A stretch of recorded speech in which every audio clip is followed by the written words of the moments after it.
that would be like financial pressure on my mom. And he just wanted to make sure that all loose ends were tied up. And I'm like, man, like, who does that? Like, who thinks about everybody else, even when you're sick? Jim. He really did. Like, he did. And he was always making people smile and laugh. Even 2 weeks before he passed, at his 75th birthday, I could tell he was a little uncomfortable at times, but he was just making my girls laugh and chuckle and just telling stories with them. And it was just beautiful. And I'm just forever grateful for the time that I had with him. And I just want to share one thing really quick. Is everybody good? Yeah. Good. I know we got a lot of people want to share, but I have the microphone.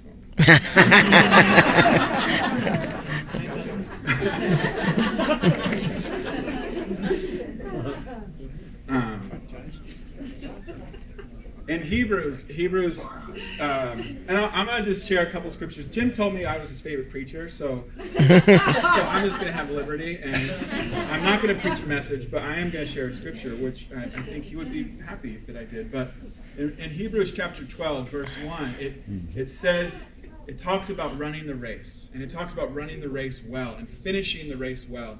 And many times, I think, in so many people's lives, they don't run the race well, and they don't finish the race well. And I'm looking, the last 2 weeks, I've been just looking and thinking about Jim's life so much, and I see a man that ran his race well. I see a man that lived his life well. He lived his life with passion. He lived his life with love. He lived his life with so much joy. Like, I'm just like, I just so want my life to be like that. I don't want to get so bogged down by the stress of life, by financial stuff. It's like he would go through things with a smile. I'm like, how do you do that? How do you have that kind of witty humor in the midst of a storm?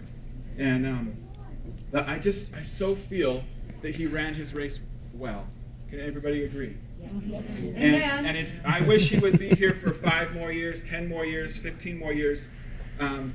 But I believe even though he lived 75 amazing years, he did it his way, and that was the awesome thing. Like, he wasn't stuck to a bed in the last days of his life. Like, he wrote a play.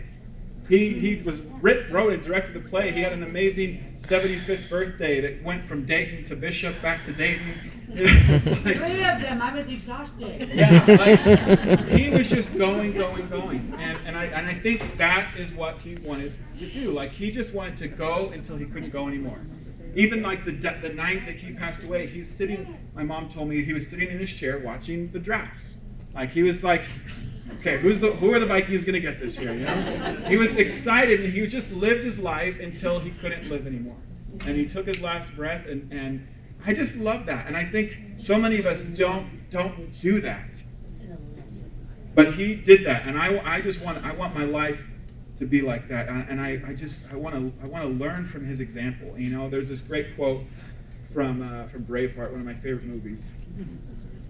He liked it too. And he said, "Every man dies, but not every man truly lives."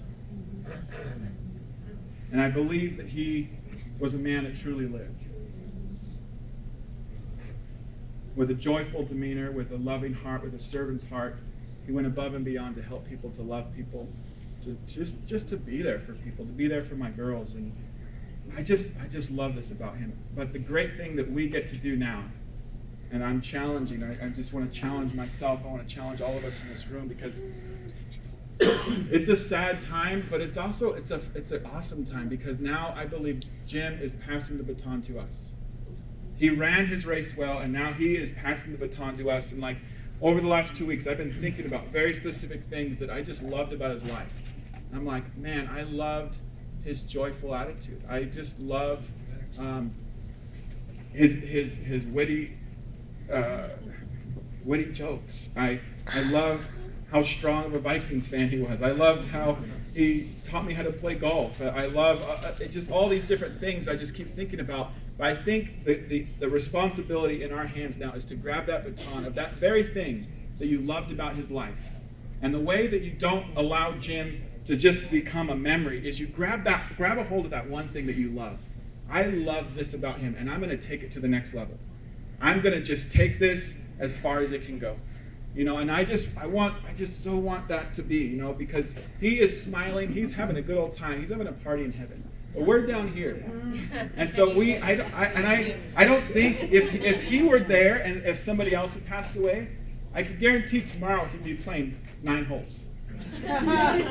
He would keep living his life. He would keep being passionate. He would keep being joyful. He would keep being just excited about his friends and family. And so I just would encourage all of us to just keep that excitement, keep that passion, keep that life.